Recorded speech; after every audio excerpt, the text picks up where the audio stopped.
Au cours de la Seconde Guerre mondiale, à l'automne 1944, il semblait que la fin du conflit était à portée de main. Les armées alliées, après le débarquement en Normandie, progressaient avec succès à travers l'Europe, Paris était libéré et les nazis reculaient sur tous les fronts.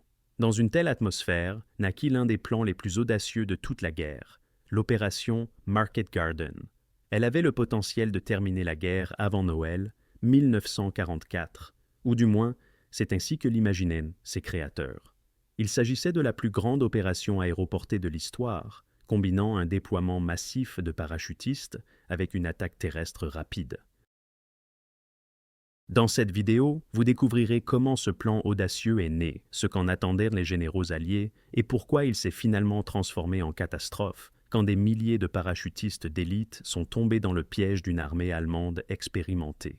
L'opération Market Garden devait être un triomphe d'ingéniosité et de courage. Les parachutistes devaient s'emparer de ponts clés au cœur du territoire ennemi et les unités blindées se frayeraient ensuite un chemin vers eux par voie terrestre. Le succès signifierait contourner la redoutable ligne Siegfried par le nord, franchir le Rhin et une percée rapide dans le cœur industriel de l'Allemagne. Les Alliés espéraient que par un tel coup, raccourci, ils briseraient la dernière résistance de la Wehrmacht et atteindraient la victoire avant la fin de l'année 1944. Dans un instant, nous révélerons comment exactement ce plan devait fonctionner et pourquoi beaucoup y croyaient, et aussi quels signaux d'alarme apparaissaient déjà dès le début. Nous suivrons ensemble les traces de l'opération Market Garden, depuis sa naissance jusqu'à son amère finale. Nous regarderons par les yeux des généraux et des soldats ordinaires, et tenterons de comprendre comment un rêve audacieux est devenu un pont trop loin. Préparez-vous à une histoire pleine d'héroïsme, de tension et de leçons cruelles de l'histoire militaire. On écrit août 1944. Les Alliés triomphaient en France. L'armée allemande est en fuite après la défaite en Normandie. Et pendant l'été 1944, les unités alliées libèrent la Belgique et le sud des Pays-Bas. Soldats et civils croient ainsi que la guerre se terminera bientôt. Le commandant suprême des forces alliées, le général américain Dwight D. Eisenhower, fait cependant face à une décision stratégique. Comment poursuivre l'avancée vers l'Allemagne elle-même? La plupart des commandants préfèrent un front large, prudent, avancer uniformément le long de toute la ligne, sécuriser les ports, notamment Anvers libéré, et se préparer soigneusement au franchissement des frontières du Troisième Reich. Mais le maréchal britannique Bernard Montgomery a une autre idée. Monty, célèbre vainqueur d'El Alamein, est ambitieux et veut s'attribuer le coup décisif. Il propose une manœuvre audacieuse, concentrer les ressources sur un secteur étroit et percer d'un coup d'éclair profondément en territoire ennemi. Le plan de Montgomery compte sur l'utilisation d'une nouvelle arme dans l'arsenal des Alliés, le déploiement massif d'unités aéroportées. Depuis juin 1944, les Alliés disposent de la première armée aéroportée alliée, composée de parachutistes d'élite américains, britanniques et polonais. Monty propose de les utiliser pour s'emparer de ponts clés aux Pays-Bas, contournant ainsi les fortifications allemandes et ouvrant aux chars alliés la route directe vers le cœur de l'Allemagne. Ce plan audacieux reçoit le nom de code Opération Market Garden. La partie Market, marché, désigne justement le largage aérien, tandis que Garden, jardin, représente la percée terrestre subséquente des forces terrestres britanniques. Monty croit que s'il réussit, il forcera ainsi Eisenhower à concentrer toute l'attention et les approvisionnements sur sa campagne victorieuse, et que la guerre pourra ainsi se terminer avant l'arrivée de l'hiver. Il faut cependant réaliser qu'en arrière-plan de cette opération jouaient aussi des ambitions personnelles et la rivalité. Montgomery avait la réputation d'un stratège brillant, mais aussi d'un égocentrique têtu. Il aspirait à franchir le Rhin le premier, avant les Américains, et obtenir ainsi la gloire du vainqueur décisif en Europe. Certains historiens, par exemple Anthony Beevor, ont affirmé plus tard que Market Garden était davantage poussé par l'ego de Montgomery que par une logique militaire froide. Quoi qu'il en soit, en septembre 1944, Monty réussit à convaincre les autres. Le général Eisenhower, dans un effort pour maintenir l'harmonie alliée, donna le feu vert à l'opération. Il avertit néanmoins que les ressources n'étaient pas limitées. Une avancée rapide profondément en territoire ennemi signifiait risquer de longues lignes de ravitaillement et l'isolement des unités de percée. La réponse de Monty fut optimiste. Peu importe, nous y arriverons. Dans l'enthousiasme des victoires précédentes, la volonté de risquer était élevée. Dans cette vidéo, vous découvrirez aussi à quel point la frontière peut être mince entre un plan audacieux et le hasard. Maintenant, regardons comment les détails de l'opération ont été planifiés et comment les premières fissures dans le plan sont apparues avant même que les coupoles de parachutes remplissent le ciel. L'opération Market Garden fut conçue avec une envergure extraordinaire.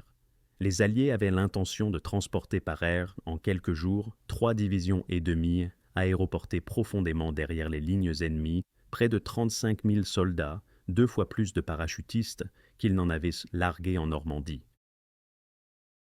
L'objectif était d'occuper progressivement une chaîne de ponts à travers le sud des Pays-Bas, en commençant par les ponts près d'Eindhoven, au sud, en passant par le pont dans la ville de Nijmegen, jusqu'au plus important, le grand pont routier sur le Rhin près d'Arnhem au nord.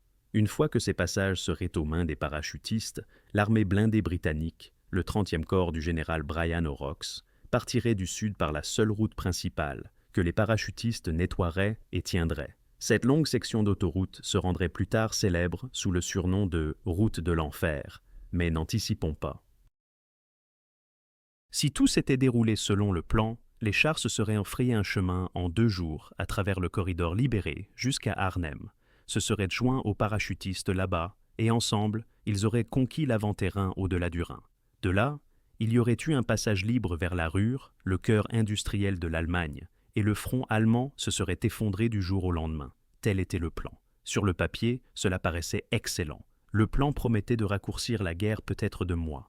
Il avait cependant aussi ses critiques. Déjà pendant les préparatifs, des avertissements retentissaient que l'opération était trop risquée et comptait sur un déroulement parfait de toutes les parties. Les généraux qui avaient vécu les opérations aéroportées précédentes, par exemple en Normandie ou en Italie, savant que tout largage était par avance une entreprise incertaine, encore moins une si vaste. Le général polonais Stanisław Sosabowski, commandant de la première brigade aéroportée polonaise indépendante désignée pour cette action, par exemple, ne mâchait pas ses mots.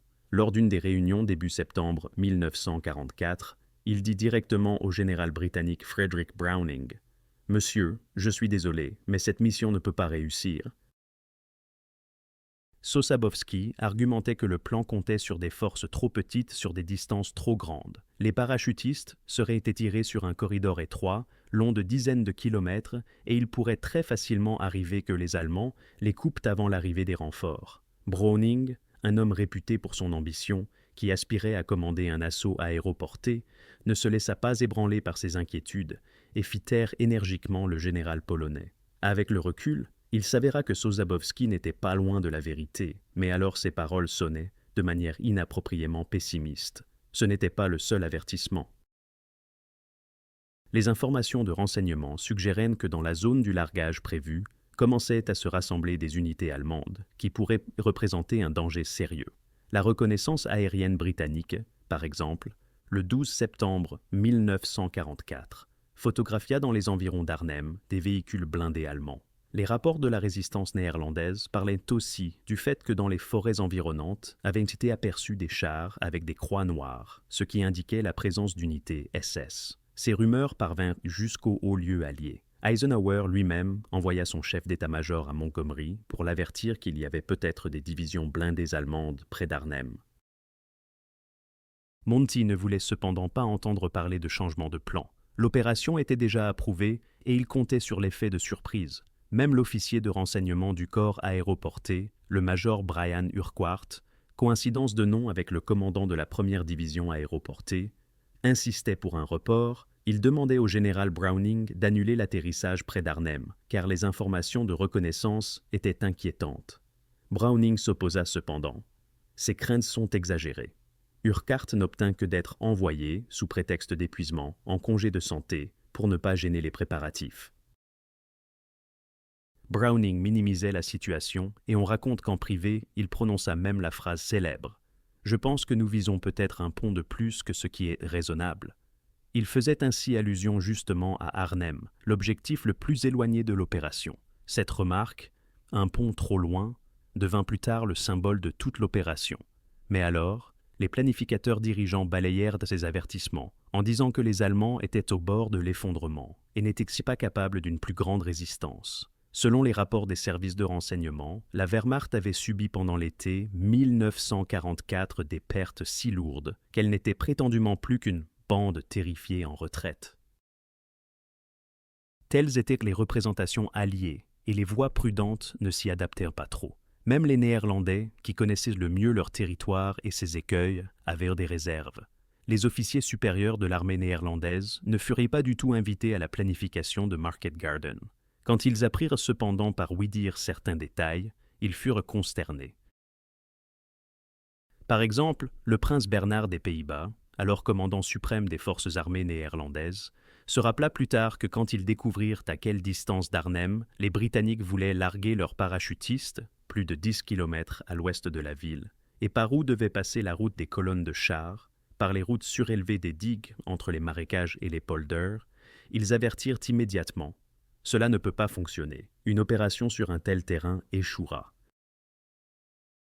Les généraux néerlandais avaient de l'expérience des manœuvres d'avant-guerre, que les routes étroites sur les digues pouvaient être facilement bloquées par un seul véhicule détruit et que les unités se déplaçant sur une telle digue étaient vulnérables comme une chenille marchant sur une tige d'herbe.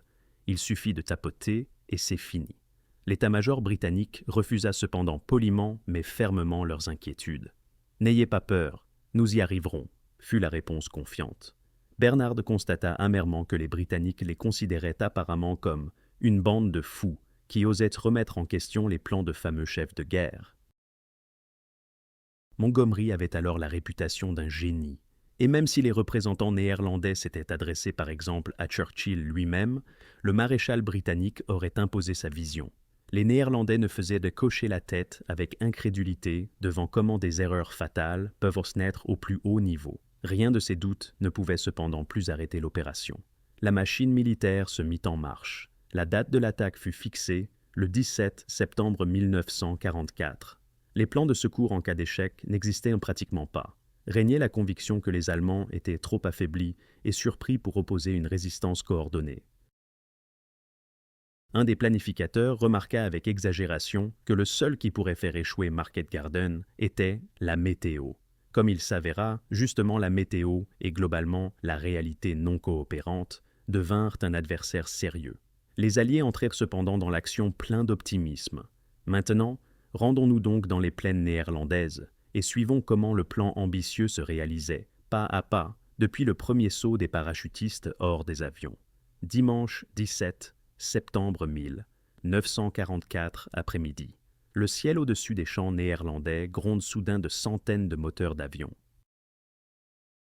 Peu après 13 heures, de puissantes formations d'avions de transport et de planeurs alliés survolent les frontières des Pays-Bas. L'opération Market Garden commence. Dans le ciel apparaissent des milliers de parachutes aux couleurs britanniques et américaines. Pour beaucoup de civils néerlandais dans la région, c'est une vue fantastique. Après 4 ans d'occupation, des libérateurs alliés tombent vers eux du ciel. C'est le plus grand largage aérien de tous les temps, une quantité vraiment inouïe de soldats et de matériel. En quelques heures atterrissent environ 20 000 parachutistes. Des milliers d'autres arriveront les jours suivants dans la 2e et 3e vague. Étonnamment, beaucoup se passe bien au début.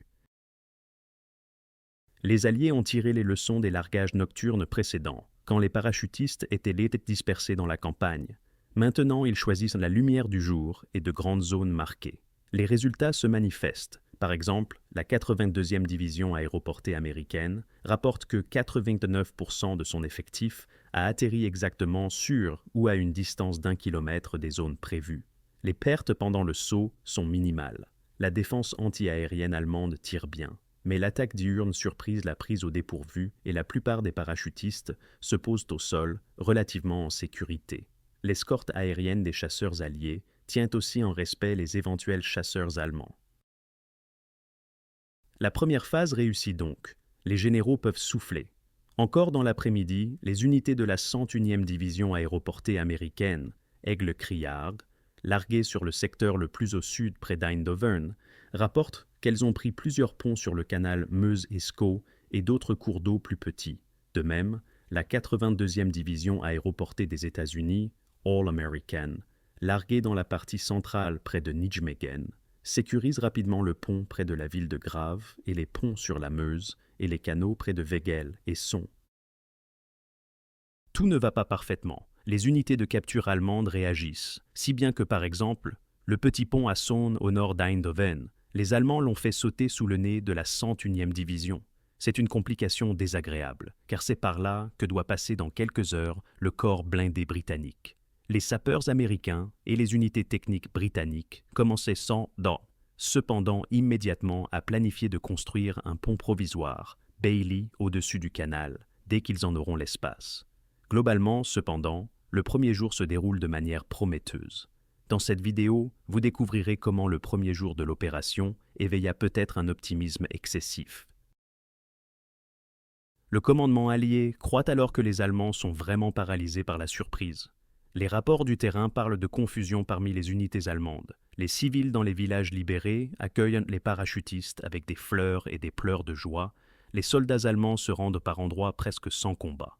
Par exemple, à Eindhoven, où la 101e division arriva dans la soirée, éclatèrent des célébrations tumultueuses. Les Hollandais embrassent avec enthousiasme les soldats américains, leur offrent de la bière et de la nourriture. Les rues sont pleines de drapeaux. Il sembla à un parachutiste américain que peut-être c'est déjà la fin de la guerre, car je n'ai pas vécu un tel enthousiasme même en France. Les tâches les plus importantes se trouvent cependant plus au nord. Là fut larguée la première division aéroportée britannique du général Roy Urquhart, le plus loin jusqu'à Arnhem. Leur tâche était de s'emparer du dernier pont, celui le plus éloigné sur le Rhin inférieur. Les Britanniques butent cependant sur le premier problème sérieux du plan.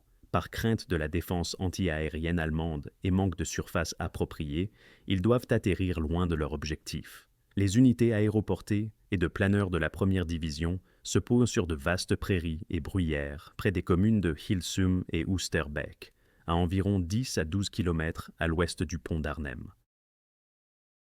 La marche vers l'objectif représente donc déjà un défi. Les parachutistes sont des fantassins et doivent encore se frayer un chemin vers Arnhem. Le général Urquhart avait prévu d'envoyer immédiatement ses bataillons par plusieurs chemins vers la ville et d'arracher le pont par une attaque surprise. Et au début, cela réussit partiellement.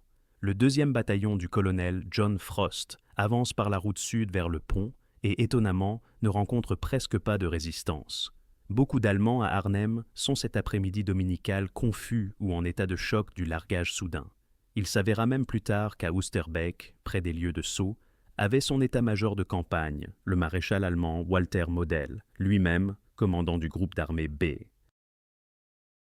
Celui-ci, à la vue des parachutistes tombant du ciel, pensa d'abord qu'il s'agissait d'une tentative de capturer sa personne et aurait fui du commandement si précipitamment qu'en s'enfuyant, il dispersa sur la route son linge personnel d'une valise qu'il était en train de faire. La présence de Model dans la région fut pour les Britanniques un heureux hasard. Les Allemands craignaient pour leur commandant et pendant quelques heures régna parmi eux la consternation. Cette fenêtre initiale, les Britanniques l'utilisent. Les hommes de Frost atteignent le pont d'Arnhem dans la soirée du premier jour et occupent son extrémité nord. Quelques centaines de parachutistes britanniques se retranchaient ainsi dans les bâtiments environnants et directement près de l'accès au pont. Ils ont l'objectif clé à portée. Les parachutes se sont posés. La première phase de l'opération est en apparence un succès. Mais pendant que près du pont les parachutistes de Frost se réjouissent de l'obtention inopinément facile d'un point d'appui, la situation dans les environs évolue moins favorablement. Les autres bataillons britanniques, qui devaient avancer par d'autres chemins vers Arnhem, se heurtèrent à une résistance. Au nord de la route du bataillon de Frost, les autres unités britanniques se déplacent dans un terrain boisé et broussailleux et sont freinées par de petits détachements allemands qui se remettent de la surprise. Au début, il semblait qu'il s'agirait seulement d'escarmouches, avec des restes en retraite d'unités dispersées, mais bientôt se multiplient les indices que les Allemands réagissent plus vite et plus fort qu'attendu. Les colonnes britanniques en progression près des villages de Wolfez et Oosterbeek subissent des tirs, et pire, elles rencontrent aussi des véhicules blindés. À la surprise de beaucoup de parachutistes, un transporteur blindé allemand avec un débarquement de soldats surgit d'un chemin forestier. Ailleurs, un véhicule blindé caché avec un canon les attend à un carrefour. Les Britanniques n'ont que des armes anti-chars légères, grenades à main et quelques lanceurs Piat. si bien qu'un seul blindé peut retarder le convoi de parachutistes. Chaque tel retard signifie une perte de temps précieux, et vers Arnhem se dirigent entre-temps des renforts allemands. Seule une petite partie de la première division britannique arriva donc le premier jour chez Frost. La majorité des parachutistes, y compris le commandement du général Urquhart, resta à plusieurs kilomètres de la ville, dispersé et occupé au combat. De plus, survient un problème de communication sérieux. Les postes émetteurs britanniques du type utilisé par les parachutistes, appelés WRS numéro 22 et numéro 68 VHF radio, ne fonctionnent pas de manière fiable, que ce soit à cause d'une fréquence inappropriée, de brouillage ou du terrain accidenté. Entre les différents bataillons de la première division dans les environs d'Arnhem, la liaison est défaillante et pire, les parachutistes n'ont pas de contact non plus avec le commandement allié à l'arrière. Le général Urquhart se rend même personnellement en avant chercher ses unités et constater la situation, puis reste bloqué tout le reste du jour dans la zone de combat, coupé de son état-major. À un moment, il doit se cacher avec plusieurs officiers dans le grenier d'une maison abandonnée, tandis que dans la rue, en dessous d'eux, avancent des soldats allemands. Ce n'est que tard dans la nuit qu'Urquhart parvient en rampant à retourner chez les siens. Ce chaos signifie essentiellement que la première division aéroportée britannique perd sa cohésion le premier jour. Il réussit certes à accomplir la première partie de la tâche. Un petit détachement occupa le pont d'Arnhem, mais le reste de la division se divise en groupes isolés que les Allemands commencent à encercler. Les parachutistes près du pont du lieutenant-colonel Frost restent ainsi seuls dans la ville, à 7 km devant les forces principales de leurs propres unités. Ils ne se doutent pas encore qu'ils viennent de se retrouver dans une des positions les plus héroïques, mais aussi les plus désespérées de la Seconde Guerre mondiale. Le premier jour se termine donc avec des sentiments mitigés. Le commandement allié se concentre sur les nouvelles positives. La plupart des ponts d'Eindhoven à Nijmegen sont aux mains des nôtres. Les parachutistes tiennent courageusement leur position. Ils croient qu'il suffit de maintenir le rythme et demain apportera la jonction avec les Britanniques à Arnhem. Le côté allemand est surpris, certes, mais pas détruit. Les soldats de la Wehrmacht et des SS commencent à se remettre du choc initial et leur commandant, en tête avec l'énergique maréchal Model, saisissent rapidement l'initiative. Exactement dans l'esprit du surnom de Model, le pompier d'Hitler, l'homme appelé pour éteindre les plus grands incendies. Le commandement allemand organise en éclair des contre-mesures. Le piège de la Wehrmacht commence à se resserrer. Que s'est-il donc passé dans les jours critiques après le largage? Parcourons progressivement les événements suivants, pleins de combats désespérés, d'héroïsme des deux côtés et de revirements fatals. Tandis que les parachutistes alliés se frayent de courageusement un chemin vers les ponts le premier jour, du côté allemand s'amorce une mobilisation fébrile des forces. Le maréchal Walter Model, bien qu'il ait quitté précipitamment son commandement à Oosterbeek, il plaisanta plus tard qu'on l'avait presque attrapé par le col de l'uniforme, comprit très rapidement l'intention réelle de l'attaque alliée. Déjà à 3 heures de l'après-midi, le 17 septembre, c'est-à-dire au moment où au-dessus d'Arnhem tournent encore d'autres planeurs, Model convoque une conférence téléphonique avec les généraux dans les environs. Des renforts, appelés en hâte, commencent à affluer vers les lieux de chute des largages.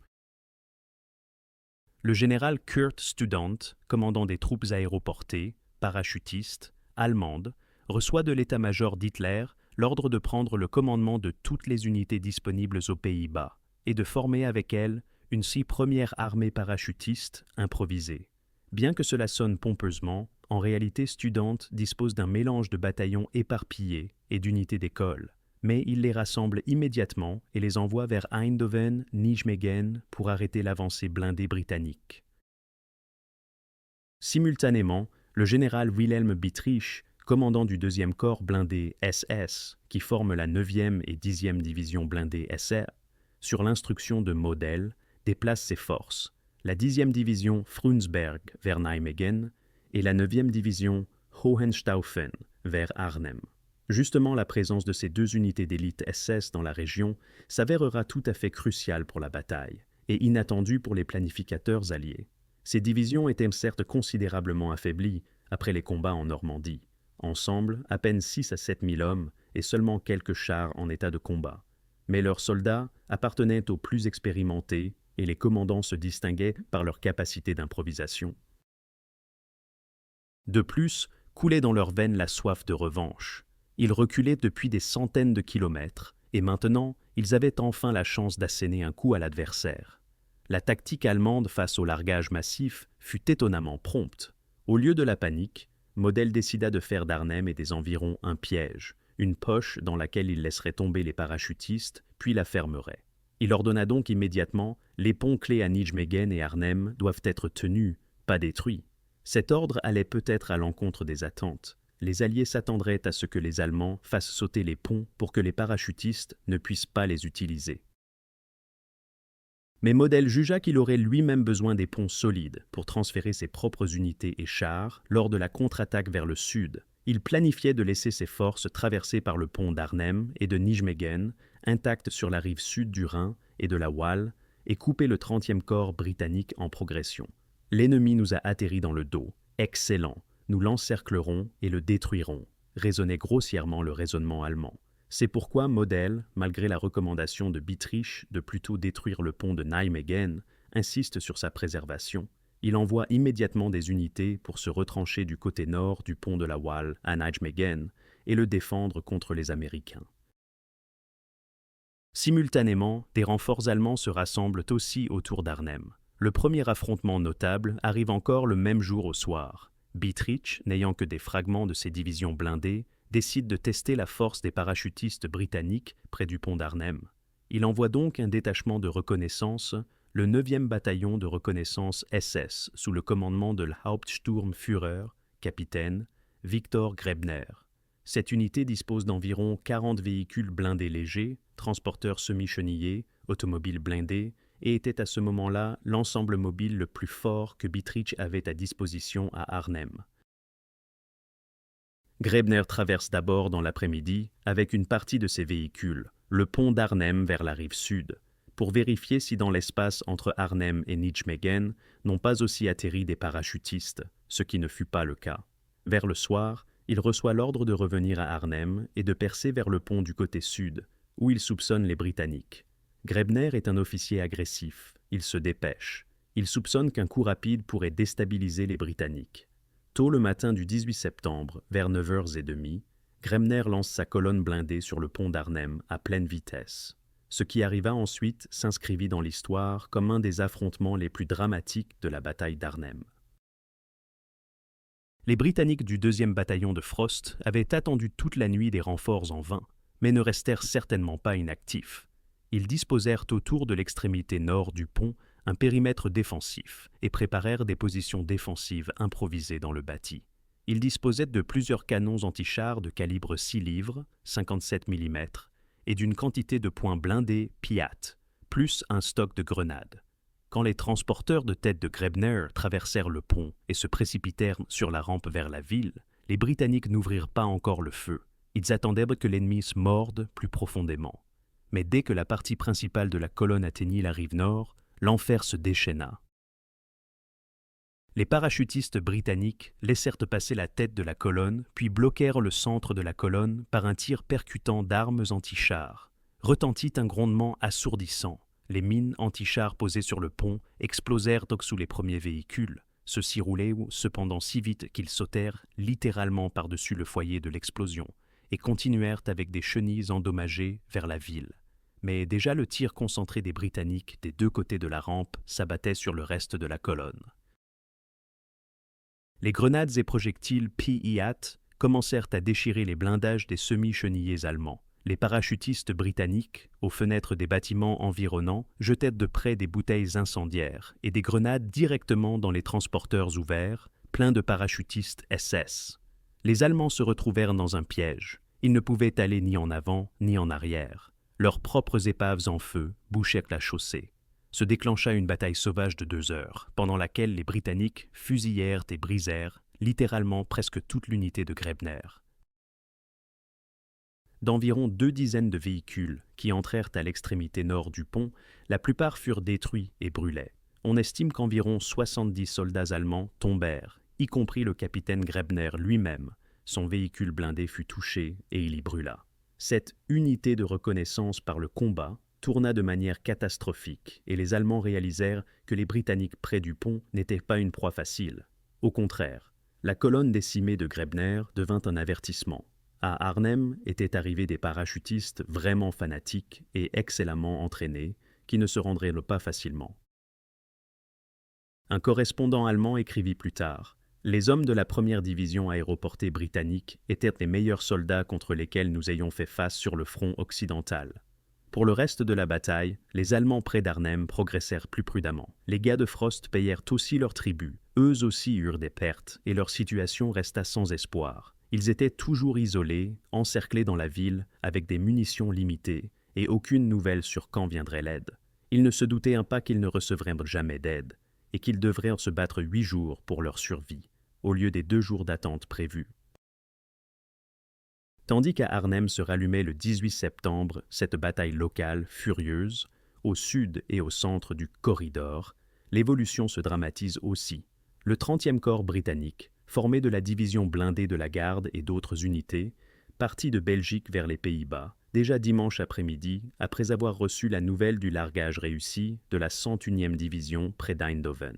À sa tête avançaient les chars Sherman, de la célèbre brigade blindée de la garde du général Adair.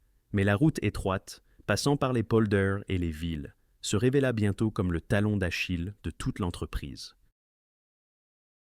Dès la première nuit, du 17 au 18 septembre, les chars durent s'arrêter devant le pont détruit à Son, jusqu'à ce que les sapeurs construisent un pont provisoire. Cela ne réussit que dans le courant de l'après-midi du 18 septembre. Ce n'est qu'alors que les chars britanniques repartirent un peu plus loin, par Eindhoven vers le nord. Ce jour de retard donna aux Allemands le temps de se regrouper et d'entreprendre des contre-attaques sur la route de l'enfer. Les unités allemandes de la 15e armée du général von Zangen, qui échappèrent à l'encerclement près du port d'Anvers, se regroupèrent maintenant près d'Eindhoven et entreprennent des raids constants sur le corridor libéré. De petits groupes de combat allemands, souvent équipés de seulement quelques canons ou quelques chars, frappent sur la route, endommagent quelques véhicules et disparaissent, mais le résultat se manifesta. Les colonnes de ravitaillement et les chars durent s'arrêter à répétition et nettoyer la route.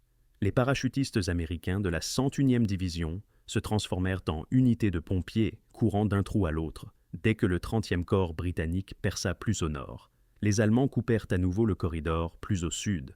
Bref, comme le dit justement un parachutiste américain, les Allemands nous mordèrent cette route chaque jour en plusieurs endroits, comme un tuyau, et nous devions la réparer pour pouvoir y envoyer les approvisionnements plus loin. Ces combats sur la route vers Arnhem n'avaient certes pas l'ampleur de grandes batailles, mais ils étaient sanglants et impitoyables. Les petites villes comme Wegel et Ouden devinrent le théâtre d'accrochages acharnés. Une fois même, les Allemands pénétrèrent dans le brouillard, jusqu'à l'arrière des Alliés, et une partie de la 101e division dut se dépêcher de libérer à nouveau Wegel, réoccupé. Chaque tel épisode retardait cependant l'attaque principale direction Arnhem. À Nijmegen, pendant ce temps, la 82e division aéroportée américaine accomplissait ses tâches difficiles. Le général James Gavin, commandant de la 82e, décida le premier jour de donner la priorité à la sécurisation de la hauteur de Groesbeek, près de Nijmegen, bien qu'il sût que l'objectif principal était le grand pont là-bas sur la rivière Waal. Cette décision controversée, défendre d'abord l'avantage du terrain pour couvrir les flancs de sa position et seulement ensuite attaquer le pont, retarda la tentative d'occupation du pont de Nijmegen. Certains critiquèrent Gavin qu'il aurait dû courir directement au pont tant qu'il y avait la confusion, autrement dit, 6 ponts, alors tout de suite. Mais le général savait que s'il laissait le flanc non protégé, les Allemands le balayeraient facilement. Et il avait raison. Dès le matin du 18 septembre, les unités allemandes SS et parachutistes entreprirent une forte contre-attaque, justement près de Groesbeek Heights, et la 82e division eut fort à faire pour tenir ces zones. Les Allemands y engagèrent entre autres des unités blindées de la 10e division blindée SS, qui arrivèrent d'Arnhem. On se battit pour chaque hauteur, mais les Américains résistèrent. Ce n'est qu'ensuite que Gavin put se concentrer sur Nijmegen. Le pont à Nijmegen, long pont routier en arc sur la rivière Waal, était pour l'opération vitalement important, autant que celui d'Arnhem. Si les Allemands l'avaient détruit ou tenu longtemps, les chars alliés n'auraient pas pu aller plus au nord. Conscients de cela, les Allemands y opposaient une résistance tenace. Les Américains tentèrent, le 18 septembre, de pénétrer vers le pont du Sud, mais se heurtèrent aux barricades dans les rues de Nijmegen et aux unités SS improvisées, commandées par le vétéran aguerri Heinz Harmel, commandant d'une partie de la 10e division SS. On se battit maison par maison, et vers le soir, il était clair que sans renfort, les Américains n'y arriveraient pas. Heureusement, dans la soirée du 18 septembre, se frayèrent un chemin dans l'espace de Nijmegen, les premiers chars britanniques, unité des grenadiers de la garde. Commença à se planifier une attaque commune. Les chars britanniques, avec le soutien des parachutistes américains, partiront le lendemain directement dans la ville et tenteront de franchir le pont. Mais le 19 septembre apporta d'autres combats durs. L'attaque conjointe à Nijmegen s'enlisa. Les Allemands tenaient l'extrémité nord du pont, et à travers la rivière, il n'était pas possible de les percer par les tirs. Fut prise la décision d'un pas désespéré. Les Américains traverseront la rivière Wall en barque près du pont et tenteront de le prendre des deux côtés. Cette manœuvre audacieuse se déroula le 20 septembre après-midi et entra dans l'histoire comme Wall Crossing, une des prestations les plus héroïques de la Seconde Guerre mondiale. En plein jour, les Américains de la 82e division mirent à l'eau des barques sur la large rivière. Beaucoup d'entre eux n'avaient d'ailleurs jamais dirigé une telle barque auparavant. Sous le tir meurtrier des mitrailleuses et canons allemands, ils commencèrent à ramer vers l'autre rive. Beaucoup d'embarcations furent criblées de balles. Des dizaines d'hommes périrent quand leurs barques se retournèrent dans le courant. Néanmoins, 400 braves paras réussirent à atteindre la rive nord et à tomber dans le dos des Allemands. Pratiquement en même temps, les chars britanniques et l'infanterie du côté sud percèrent dans l'espace du pont. Les Allemands furent submergés. Le pont de Nijmegen resta intact et aux mains des Alliés. L'euphorie de ce succès fut énorme. Le correspondant de guerre Bill Downs rapporta alors sur les ondes que la bataille de Nijmegen fut épique et le courage des soldats égale en splendeur les plus grands moments de la guerre, comme Omaha Beach ou Tarawa. Vraiment, la scène où des poignées d'Américains sous la direction du major Julian Cook en chantant « Hallelujah, I'm a bum »,« Alléluia » ironique, vainquirent la Wall tumultueuse, tandis qu'autour tombaient les obus, appartient au moment inoubliable. Vers le soir du 20 septembre, les chars britanniques se précipitèrent enfin à travers le pont conquis de Nijmegen sur le côté nord. Là se joignit à eux l'infanterie américaine. Le corridor fut prolongé jusqu'au sud d'Arnhem. Sur la carte, cela paraissait prometteur. Les Britanniques étaient maintenant à seulement environ 15 km d'Arnhem. Mais, et là, résidait le paradoxe tragique de Market Garden. Pendant que les Britanniques célébraient à Nijmegen, les parachutistes du général Urquhart près d'Arnhem moulirent déjà du dernier. 2 jours entiers, les 19 et 20 septembre, en effet, ils se battaient littéralement pour survivre. Le lieutenant-colonel Frost et ses hommes braves près de l'extrémité nord du pont d'Arnhem étaient écoupés et faisaient face aux attaques allemandes répétées. Les Allemands, instruits par le fiasco de la sortie de Grebner, amenèrent près du pont de l'artillerie et bombardèrent les positions britanniques à distance de sécurité. À chaque instant, tombait dans les maisons environnantes un obus ou une bombe de mortier, les bâtiments brûlaient, les provisions s'épuisaient. Les Britanniques réussirent vers midi du 19 septembre à se connecter par ligne téléphonique avec le commandement de la division à Oosterbeek et Frost a pris la nouvelle amère. Le reste de la première aéroportée ne réussit pas à se frayer un chemin vers le pont. Et de plus, il n'y a pas de contact avec le 30e corps en progression. Personne ne savait où étaient bloqués les chars britanniques. La situation près du pont était donc pratiquement sans espoir. Néanmoins, les parachutistes se tenaient jusqu'à l'extrême. Encore le 20 septembre dans la nuit, quand il était déjà évident que l'aide n'arriverait pas, ils refusaient de capituler. Le lieutenant-colonel Frost fut gravement blessé par un éclat d'obus à la jambe. Néanmoins, il n'avait pas l'intention d'abandonner le commandement. Une partie des défenseurs britanniques se retira dans un des derniers bâtiments sur la rive de la rivière et y installa un hôpital de campagne improvisé. Ici, il portait les blessés, parmi lesquels était aussi Frost. Les chars allemands, finalement quelques-uns de leurs Panthers apparurent quand même, détruisaient progressivement un foyer de résistance britannique après l'autre. Vers midi du 21 septembre, les restes du bataillon de Frost cessèrent d'opposer une résistance organisée. Les soldats manquaient de munitions et de matériel sanitaire. Après un combat dur tomba ainsi le pont d'Arnhem aux mains allemandes. le dernier pont resta inaccessible pour les Alliés. Environ 90 parachutistes britanniques, en tête avec le major Ibert, tentèrent encore sous le feu de percer des ruines en flammes vers les forces principales près d'Oosterbeek. Une partie y réussit, une partie y comprit. Frost fut capturé ou dut rester avec les grands blessés aux soins des Allemands. Le commandant allemand Bittrich constata avec respect qu'il n'attendait pas une résistance si tenace et s'occupa aussi de ce que les Britanniques blessés reçoivent des soins médicaux. Ainsi se termina un chapitre du drame. Mais déjà quelques kilomètres à l'ouest se déroulait un chapitre suivant, non moins désespéré, le combat pour Oosterbeek. Quand la première division aéroportée britannique ne réussit pas à percer vers le pont, elle prit au moins une position défensive circulaire autour du village d'Oosterbeek sur la rive nord du Rhin. Là se concentrèrent environ 3000 à 3500 soldats, approximativement la moitié de l'effectif original de la division.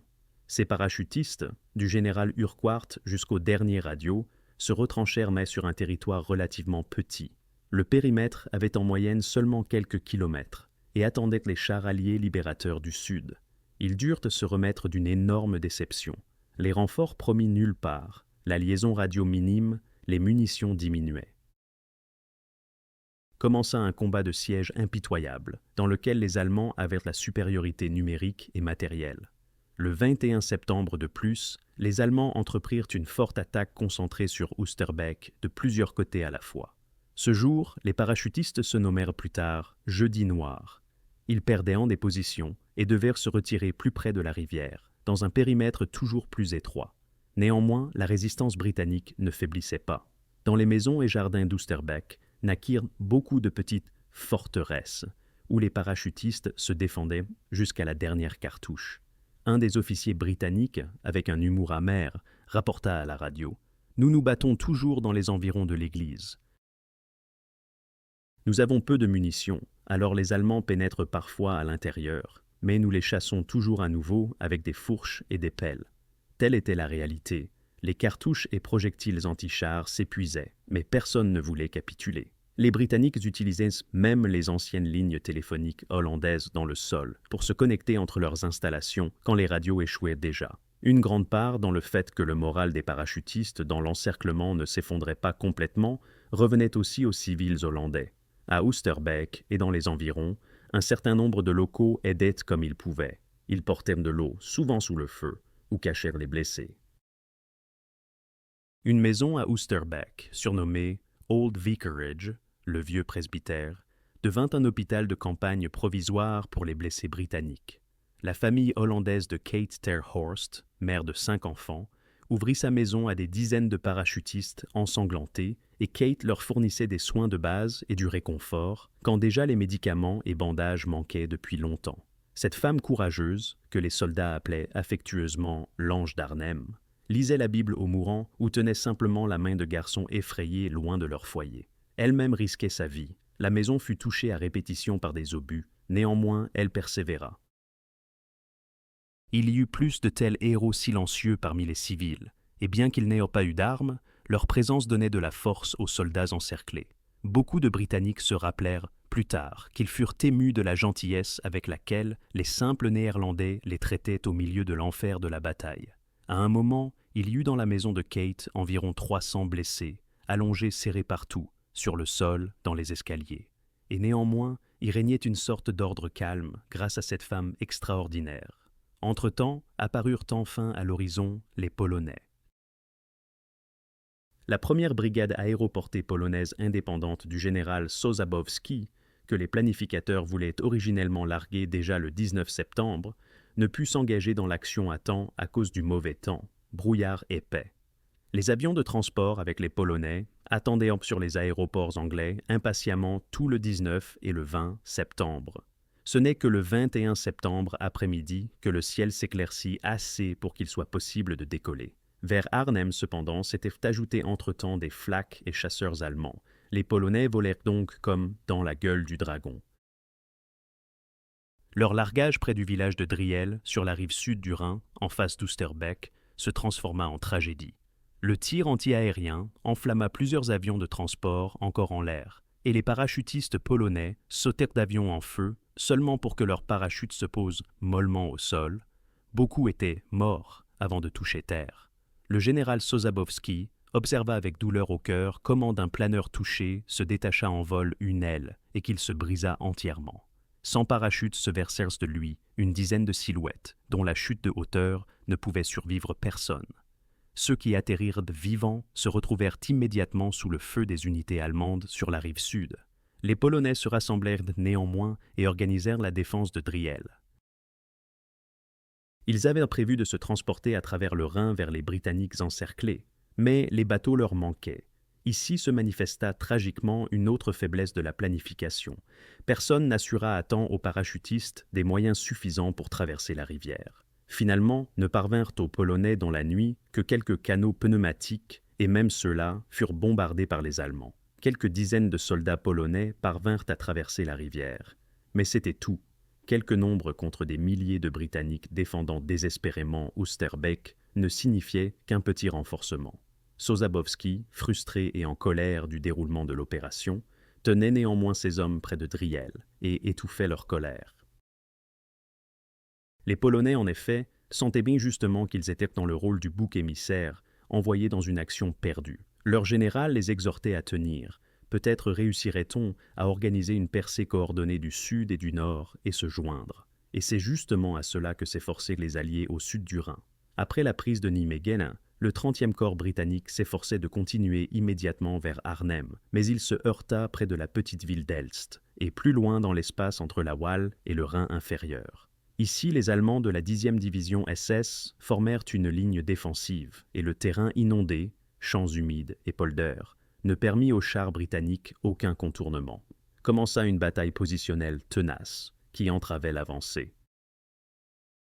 Ce n'est que le 22 septembre tard le soir qu'un petit détachement de chars britanniques et d'infanterie, soutenu par un bataillon américain, réussit à entrer en contact avec les Polonais près de Driel. Autrement dit, les Alliés pénétrèrent enfin à la rive du Rhin en face d'Oosterbeek. Vers les parachutistes encerclés, il ne restait que franchir la rivière. Les officiers appelaient par-dessus l'eau leurs compatriotes de l'autre côté. Certains tentèrent eux-mêmes de traverser à la nage. Malheureusement, le pont à Arnhem n'existait déjà plus en état utilisable, et il n'y avait pas d'autre passage. Le ferry, Bach, avait été détruit par les Allemands déjà plus tôt. Les sapeurs alliés amenèrent certes quelques barques de plus, mais dès qu'ils tentèrent de jour de commencer un transbordement en masse, se déchaîna sur eux une canonnade des canons allemands. Le Rhin était simplement une barrière qui ne pouvait être franchie dans cette situation. Vers les parachutistes manquaient quelques centaines de mètres, et pourtant cela semblait un gouffre insurmontable. De plus, toute l'opération durait déjà maintenant beaucoup plus longtemps qu'on ne l'avait planifié. Les parachutistes à Oosterbeek se battirent le 7e jour. Ils étaient épuisés, blessés, affamés. Si des unités fraîches et des provisions leur étaient arrivées immédiatement, peut-être le front se serait-il stabilisé au nord du Rhin. Cela ne se produisit cependant pas. Il commença à être clair que Market Garden n'avait pas rempli son but. Le commandement allié, concrètement le maréchal britannique Montgomery, dut prendre une difficile décision, continuer à tout prix ou donner la priorité au sauvetage des soldats restants. Monty, autrement réputé pour sa confiance en soi, cette fois accepta de terminer l'opération. Le front s'arrêta de fait sur la rive sud du Rhin. Plus loin, on ne pouvait pas. Le 25 septembre 1944 tard, le soir fut donné l'ordre d'évacuation des survivants de la 1re division aéroportée de leur périmètre désespérément réduit. La désignation codée de cette action était significative. Opération Berlin, selon la ville jadis objectif lointain, vers laquelle devaient originellement se diriger les parachutistes, mais maintenant, il s'agissait de leur survie pure. Au milieu d'une pluie battante et de l'obscurité, les parachutistes se retiraient silencieusement vers la rivière. Les sapeurs canadiens et britanniques sur la rive sud leur envoyèrent autant de barques et de péniches qu'ils en avaient et commencèrent à transporter les hommes fatigués. C'était une course contre la montre. Les Allemands comprirent que quelque chose se passait et déclenchèrent un tir aigu sur la surface de l'eau. Il arriva tragiquement que la jeune recrue polonaise nommée sous-lieutenant Geda Kostrzewa, qui était parvenue comme une des rares à traverser la rivière plus tôt, organisait l'embarquement des blessés sur la rive d'Oosterbeek, et justement quand elle aidait un soldat britannique dans une barque, l'atteignit un tir mortel. Ainsi resta-t-elle parmi les derniers tombés dans cette bataille. Néanmoins, l'évacuation réussit mieux qu'on ne s'y attendait. Environ 2400 parachutistes, britanniques et quelques Polonais, réussirent à être transportés à travers le Rhin sur la rive sud et ainsi sauvés d'une perte certaine. Quant au matin du 26 septembre, les unités allemandes s'approchèrent prudemment des positions britanniques à Osterbeek. Elles ne trouvèrent que des tranchées abandonnées, beaucoup de matériel détruit et environ 300 grands blessés et personnel sanitaire qui ne pouvaient s'enfuir. Pour ces hommes, la bataille se termina par la captivité. Pour les autres restes retirés de la division, elle se termina par le dernier ferry à travers le Rhin. Les combats s'apaisèrent. L'opération Market Garden se termina officiellement. Au lieu de la percée triomphale en Allemagne, Market Garden apporta une défaite douloureuse. Les Alliés créèrent certes une saillie de 100 km de profondeur en territoire ennemi. Ils libérèrent une bande de territoire néerlandais des frontières belges à Nijmegen, mais n'atteignirent pas l'objectif principal. Le Rhin resta invaincu et la porte vers l'Allemagne resta fermée encore un demi-an, jusqu'en mars 1945, quand il réussit à le franchir par d'autres opérations. Les Pays-Bas au nord du Rhin restèrent au pouvoir des nazis, et ses habitants vécurent encore un hiver très dur, appelé Hunger Winter, ou hiver de famine, 1944-45, pendant lequel moururent de faim et de froid environ 18 000 civils. Les pertes en vie dans cette opération furent élevées.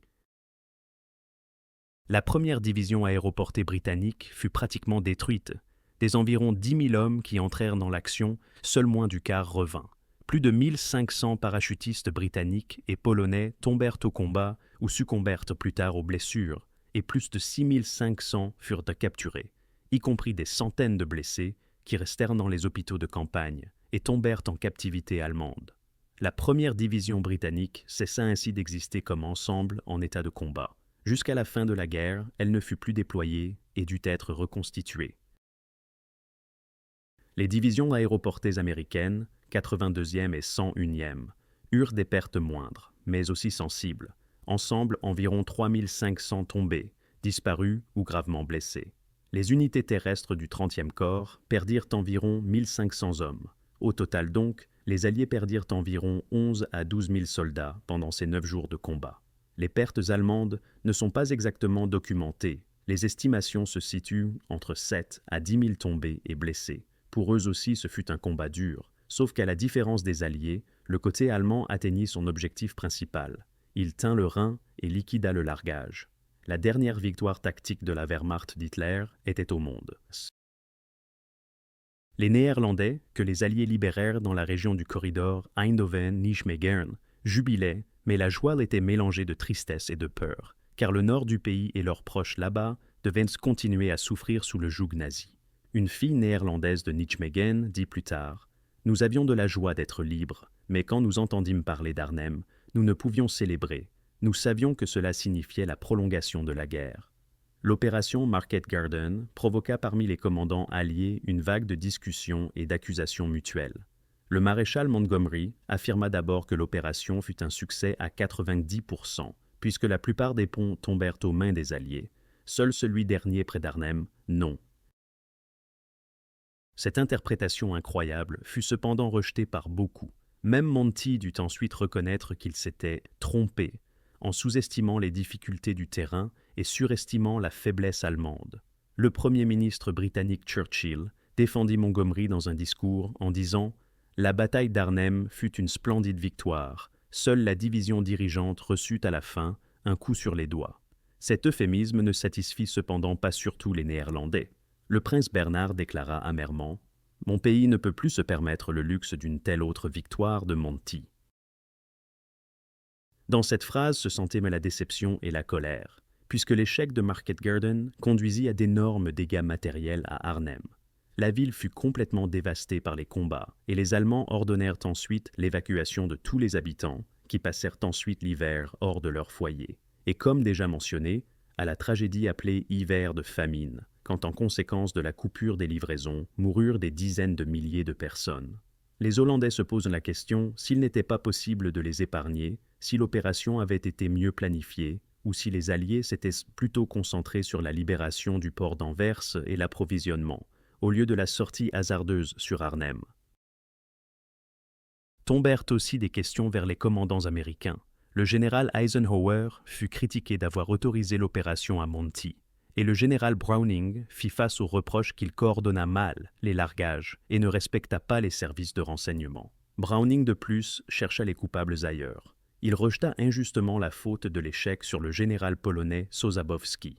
Il accusa les Polonais de prétendument ne pas avoir combattu assez agressivement et d'être arrivés en retard, ce qui était absolument faux et cruel envers une unité qui subit de lourdes pertes en tentant de sauver une situation qu'elle n'avait pas causée. Le général Sosabowski fut même relevé de ses fonctions, et les Polonais sentirent l'amertume qu'on leur imputait la responsabilité.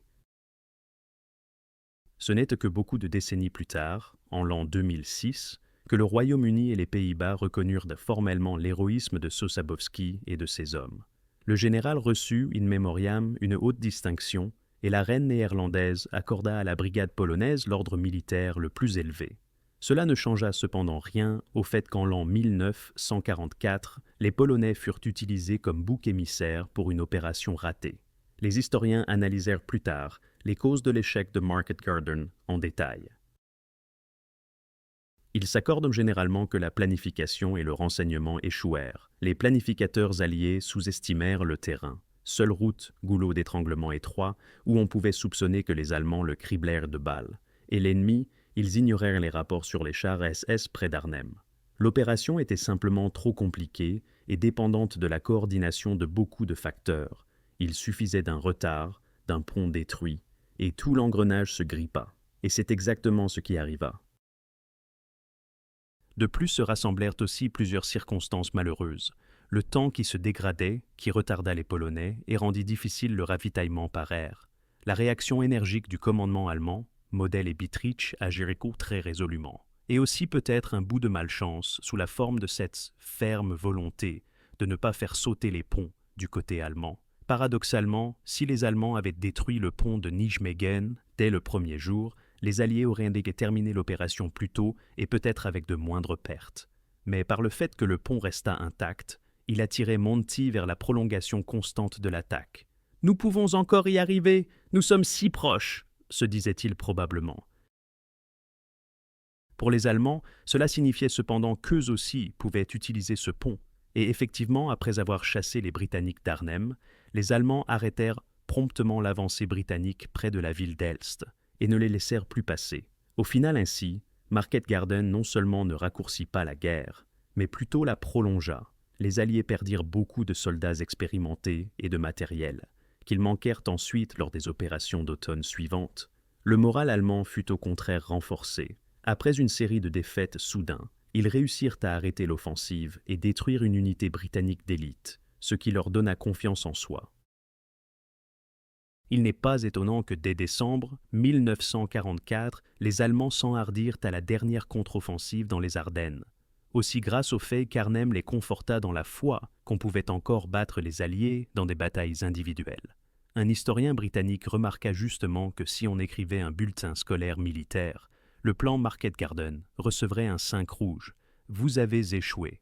Et l'écrivain américain Cornelius Ryan résuma le résultat amèrement. Tous les objectifs sauf Arnhem, nous les avons pris, mais sans Arnhem, le reste n'avait pas de sens. D'autre part, malgré l'échec stratégique, il faut souligner l'héroïsme des soldats qui combattirent dans cette opération. Le maréchal Montgomery écrivit plus tard « Dans quelques années, ce sera un honneur pour les hommes de dire « J'ai combattu à Arnhem ». Et le général Eisenhower, autrement homme sobre, écrivit au général Urquhart, commandant de la première division aéroportée, une lettre dans laquelle il était écrit « Dans toute cette guerre, il n'y eut pas une seule action de combat qui m'ait plus inspiré et éveillé mon admiration que les 9 jours de votre engagement à Arnhem. » Ces mots du commandant suprême témoignent que le courage des parachutistes était perçu comme exceptionnel. L'opération Market Garden devint une légende non pas à cause de la victoire atteinte, elle n'eut pas lieu, mais à cause des histoires humaines de bravoure et de sacrifice. Ce fut sans exagération une défaite de bravoure, comme la situation fut spirituellement désignée par un général britannique, c'est-à-dire une défaite dans laquelle cependant naquirent des légendes. Par exemple, le major John Frost et ses hommes près du pont combattirent si acharnément qu'après la guerre, le pont d'Arnhem fut renommé en leur honneur pont de John Frost. Chaque année, les habitants locaux commémorent leur résistance. Et aujourd'hui encore, aux Pays-Bas, le nom Arnhem est symbole d'héroïsme et en même temps d'avertissement. Avertissement contre la sous-estimation excessive de l'adversaire et la surestimation de ses propres forces. Les historiens s'accordent que Market Garden fut une leçon instructive. Elle montra que même les meilleures unités ne peuvent gagner si le plan est insuffisant et la logistique boiteuse. Après l'échec de l'opération, les Alliés durent y consacrer d'autres mois aux combats durs. Par exemple, la bataille sanglante pour la saillie dans les Ardennes ou la prise du port d'Anvers et de l'Escaut se déroulèrent dans les mois suivants avec des victimes non négligeables. La guerre se prolongea jusqu'en mai 1945. Certains analystes militaires jugent même que si au lieu de Market Garden, les Alliés avaient concentré les ressources sur l'avancée originelle plus lente, ils auraient peut-être pu occuper la Ruhr un peu plus tôt. Cela, nous ne le saurons jamais. Il est certain que Market Garden influença la perception d'après-guerre des opérations audacieuses. Désormais, les planificateurs regardèrent plus sobrement les idées ambitieuses. D'un coup, nous gagnerons la guerre. Aujourd'hui, avec un recul de plus de 80 ans, nous pouvons regarder l'histoire de Market Garden sobrement et avec respect à la fois. La mémoire des héros d'Arnhem et Nijmegen vit encore. Aux Pays-Bas se tiennent chaque année en septembre des actions commémoratives, lors desquelles des vétérans, aujourd'hui déjà très vieux hommes, et la jeune génération de parachutistes sautent ensemble au-dessus des drop zones historiques, par exemple sur le polygone Ginkell Heath, près d'Arnhem, exactement là où jadis atterrissait la première division britannique. Les habitants locaux prennent encore soin des tombes des soldats alliés et se racontent les histoires de ce largage. Arnhem, Oosterbeek, Nijmegen, tout cela sont aujourd'hui des villes et villages paisibles, où règne la paix. Quand vous vous y promenez, vous y trouverez des musées. Le célèbre musée Airborne à Oosterbeek siège dans le bâtiment de l'hôtel Hartenstein, ancien état-major des Britanniques, et des plaques commémoratives sur les murs des maisons où on se bâtit. Elles rappellent ce qui s'est passé ici, en septembre 1944. Les gens locaux n'ont pas oublié quel prix payèrent, ceux qui vinrent, pour apporter la liberté. L'opération Market Garden entra aussi dans la conscience générale grâce aux livres et aux films A Bridge Too Far, Un pont trop loin, qui dans les années 70 popularisèrent cette histoire. Beaucoup d'entre vous ont peut-être vu la scène filmée de comment les parachutistes polonais se défendent désespérément à Driel, ou comment les parachutistes britanniques combattent courageusement dans les ruines d'Arnhem. Ces images proviennent d'événements réels et de témoignages authentiques. Le titre même, Un pont trop loin, devint une expression consacrée désignant un objectif excessivement ambitieux, pour lequel les forces ne suffisent pas. Et c'est justement cela qui est peut-être le plus grand héritage de Market Garden. Elle rappelle combien il peut être dangereux quand le courage se transforme en hasard et quand les chefs de guerre croient que l'ennemi ne peut plus résister.